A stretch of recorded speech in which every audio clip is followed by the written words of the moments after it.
Cincinnati, Ohio.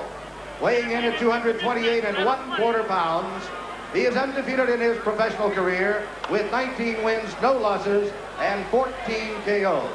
Ladies and gentlemen, here is Tony TNT Tubbs. And in the red corner, from Magnolia, North Carolina, weighing 236 pounds. His professional record consists of 14 wins, 2 defeats, with 12 KOs. Introducing, ladies and gentlemen, James Bonecrusher Smith. 10 rounds of boxing. So there's a familiar face then, James Bonecrusher Smith, the man who defeated Frank Bruno in the last round at Wembley and then went on to give Larry Holmes a good fight. So the hooded Tony Tubbs, nicknamed TNT, 16 stone 4 and incredibly agile.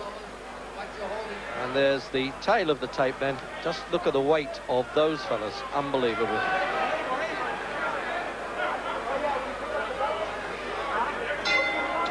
So an important fight for these big fellows because the winner has been guaranteed a fight with Greg Page in Buffalo on April 29 for the WBA version of the heavyweight championship.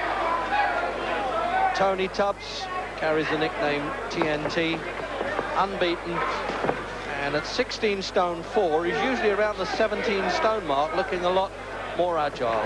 And the big man, Bonecrusher Smith, in the red trunks, man who was behind on points and finished up knocking out Frank Bruno at Wembley and then giving Larry Holmes a really tough fight for 12 rounds.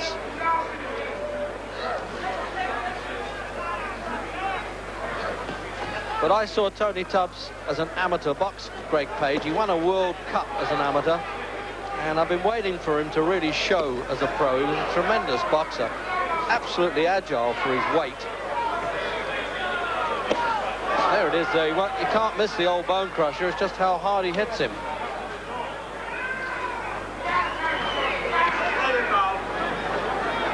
Never did like that nickname for him, Bonecrusher. He's the most mild-mannered man you ever met outside the ring. And got a business degree.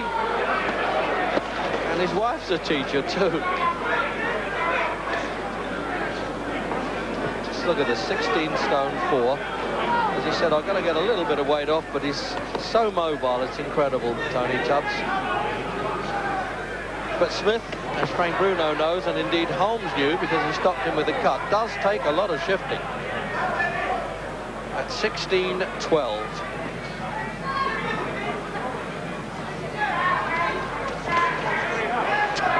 Sometimes Tubbs loafs around a bit, but I think this fight's too important for him to do that. They're almost in there with them.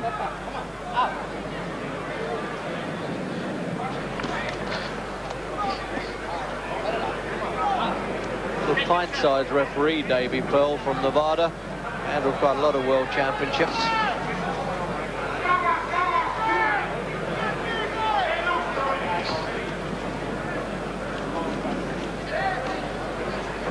He did 15 stitches, Smith, when he fought Holmes. He said they healed very well. He was quite pleased. Matter of fact, it was only a few hours ago, really, that he and I were having a private chat in a steam bath, of all things. He said, I don't want to get weight off, it just tunes me up. And I tell you, sitting next to him, I felt like the fellow was having the sand kicked in his face.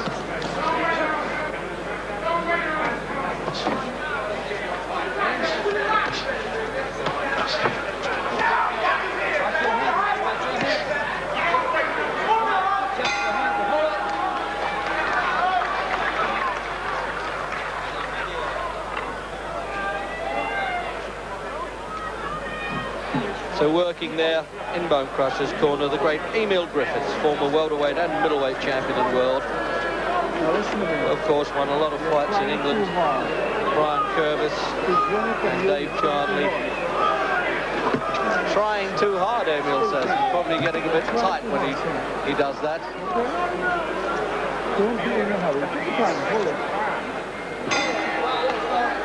Round 2. I already take an oath. These heavyweights are growing by the minute, aren't they? every time we see one in America, if they're just pushing around the 17-stone mark, if they're any lighter, you think they're lightweights.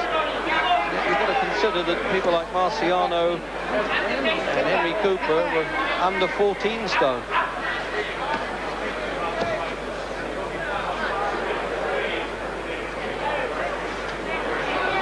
Doesn't have too much natural boxing ability, Bonecrusher. He's a very fit, powerful man. Earned his boxing in the army. And he's yet to get a sort of doctorate in the big boxing. He got that with Holmes and admitted it.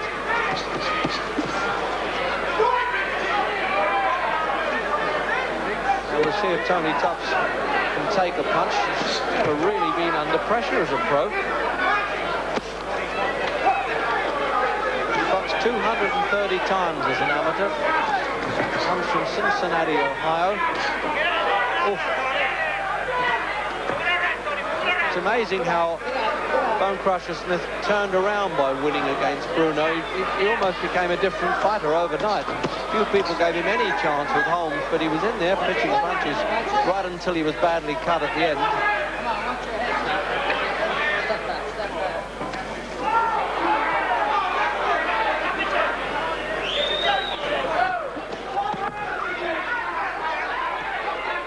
Fast puncher, Tubbs, though.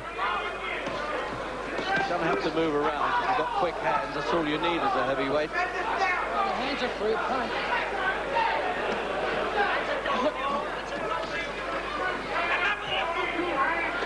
Take quite a bit to club the old Bonecrusher down, though, I tell you that. But he's getting through very accurately, Tubbs.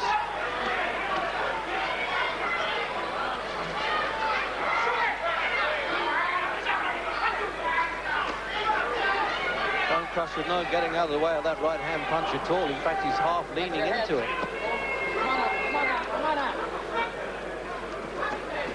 Not much infighting going on, though.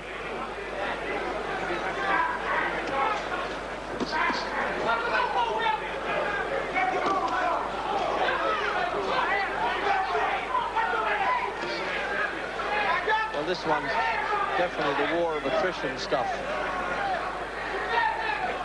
And look out, you want to duck in case one of those punches misses and hits you. Oh, they really are piling them in the second round.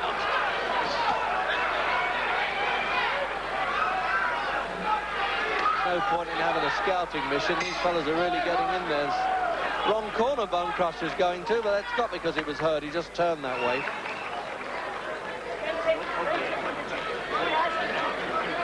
Put the ice in the cheek.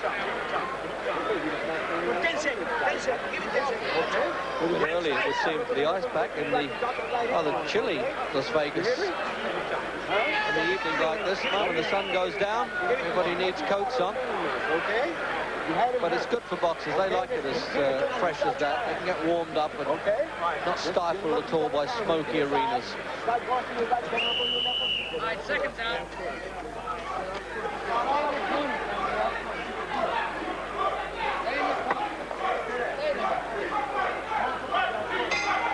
Round 4.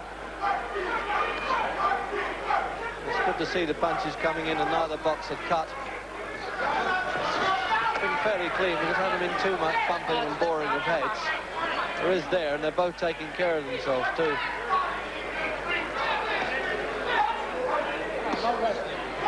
Well, Tony Tubbs has certainly been promising a lot, but now he's got to produce it.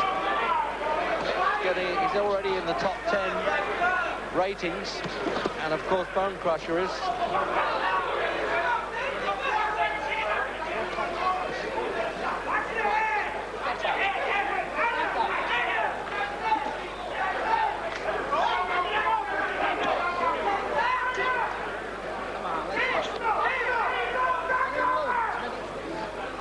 These fellas just want to get on with the fight, and I rather feel that it's an inhibiting presence of a referee.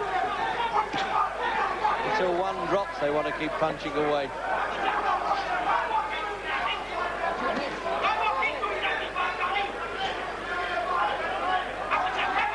You won't get too many old-fashioned English straight lefts in this kind of fighting.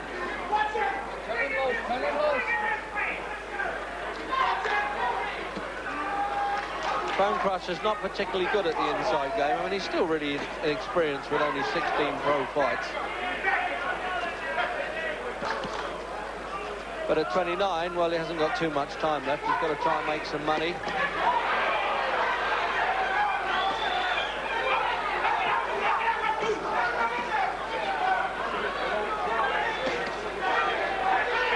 Lost his first pro fight to another big man, James Bonecrusher Smith. And he came back well after that.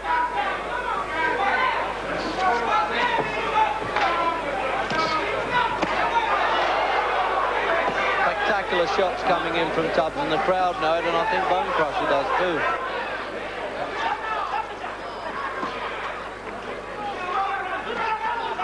Punch out. Get your hands off his neck.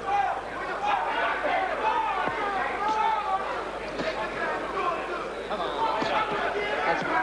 That's Bonecrusher Smith's game, the bullying stuff. He's got to try and get in and tire the opposition.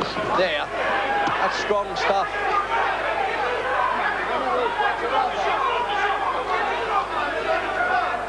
Little showy Tubbs, but he can do it. Oh, there he goes again. Sheer speed of that for such a big man. Coming Bonecrusher from all angles. Talk about trimming the meat from the bone. He's doing that.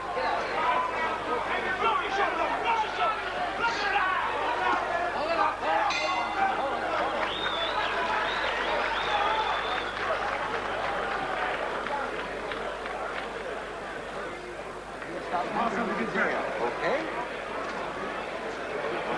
In replay then. And this is where Tubbs is getting through. That was the one that looked like getting Bonecrusher in a bit of trouble, but he absorbed the punch well. Well, he can absorb all the punches. As you can see, they need the ice pack there. 9 seconds out.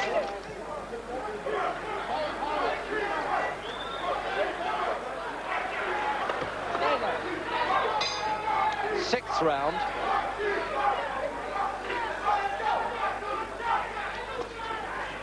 And as I said, the winner is due to go in with Greg Page in a challenge for the WBA Championship, a voluntary defense by Page, who's here. Oh, look at his strength now from Bonecrusher. He's going to produce something with Tubbs as he did with Bruno. The all-out desperation stuff, but a bit earlier in the fight than he did with Frank Bruno.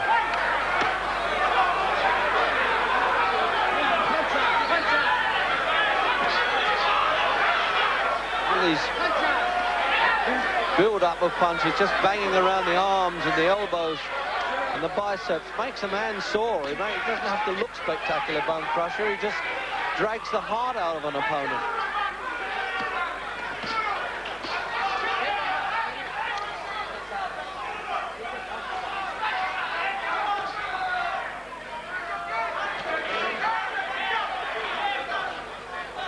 No use Tubbs trying to ignore him. That's a mistake.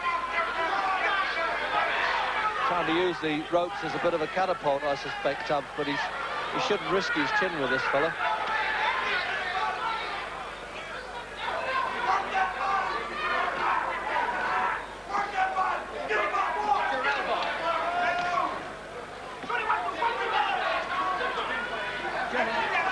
This punch is to the body a bit hurtful, I promise you. You can hear them thudding in at ringside.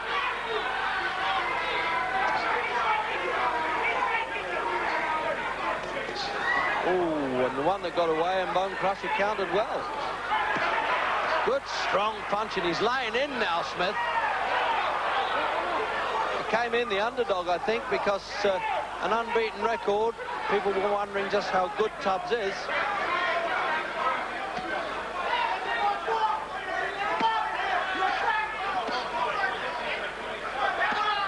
The old demoralizing tactics that Smith's trying, but Tubbs still has a fair amount of skill.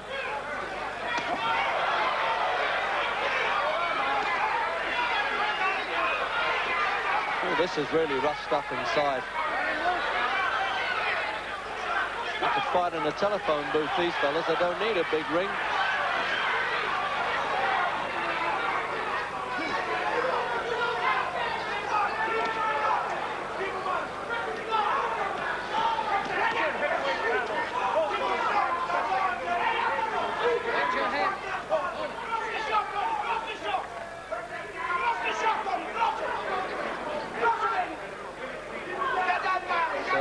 the countdown for a really hard, the old-fashioned close quarter 6th round.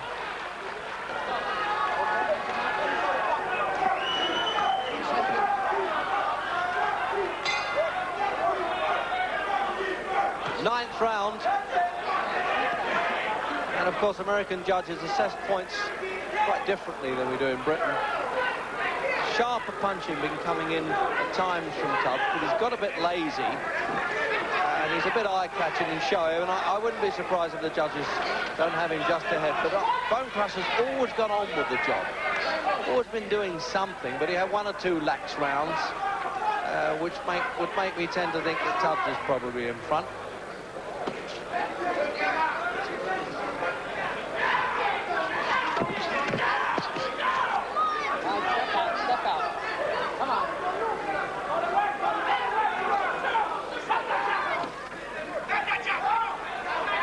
It's good to see a hard battle like this without either fighter being cut.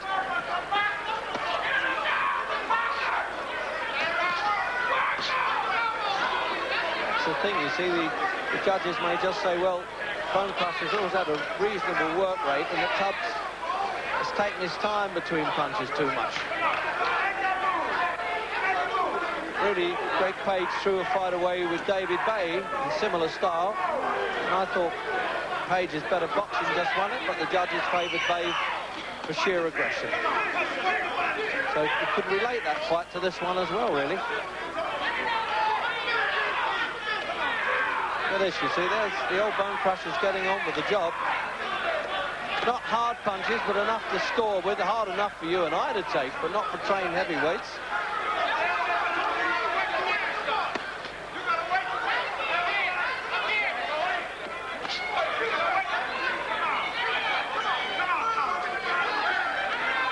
Almost punched themselves to a standstill. They've never actually flitted around the ring, floating like butterflies at all. As would be expected by the 9th round, they're quite happy to stand and trade.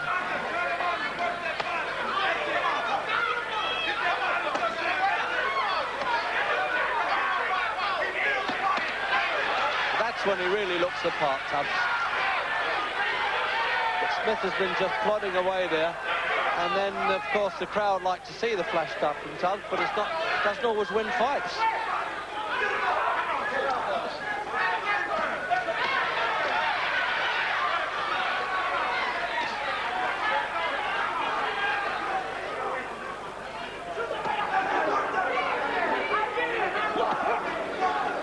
What a fit man Smith must be. He takes those whacks to the body. So countdown then for the 9th, with 1 to go. So coming out early for work in the last round. And I would have thought that really, if the judges have been fence-sitting in any way, the last round could decide this one. Could well be wrong that they may have one guy well in front. The way the Americans judge fights is often different the way we do. But it has really seesawed the whole time.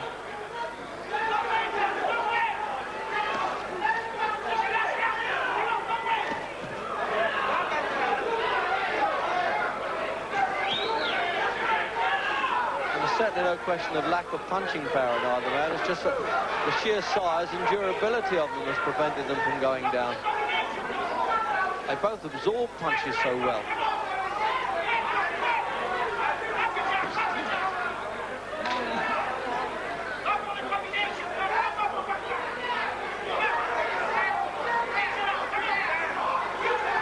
I thought maybe they'd have a really hectic final fling because it means so much to the winner of this fight.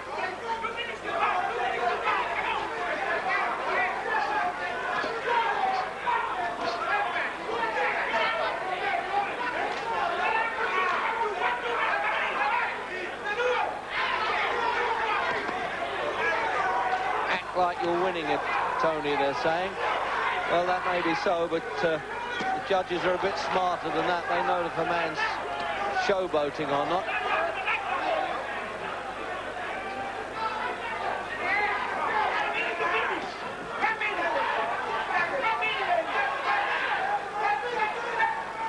For a championship fight. 1 minute for screaming in that corner, what about the championship bout? Sounds like Tubbs' corner to me.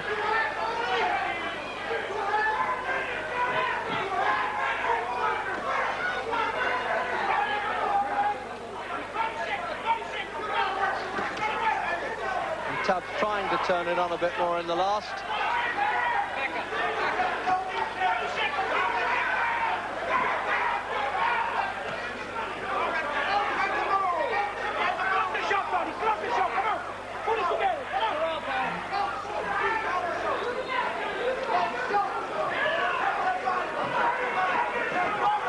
It's a good round for Tubbs too. It looks the part now in the last half minute. No way he's going to stop Bonecrusher, and I've certainly stuck my chin out saying that, but this fella's very durable. And I think Tubbs gave that up a long time ago, the thought of that. So in any case, it is too late for a knockout, because the bell would interrupt. And what a hard slug it's been. Not spectacular, but old-fashioned Donnybrook, as they say in America. So the Tubbs camp have made up their mind that their man's won. And here's the verdict. Ladies and gentlemen, here is the decision of the judges. Judge Herb Santos scores 97-93. There's a big one. Judge Dave Moretti scores 97-93. And Judge Jerry Ross scores the same score, 97-93, for the winner by unanimous decision, Tony T. Well, he deserved to win it. I just thought they may have exaggerated the scoring a bit. But as I've said, a really good-looking fighter, that fellow, who could probably look better against a slightly lighter opponent. Has to be beaten by Barrera first, though. Jimenez holds the WBO Super.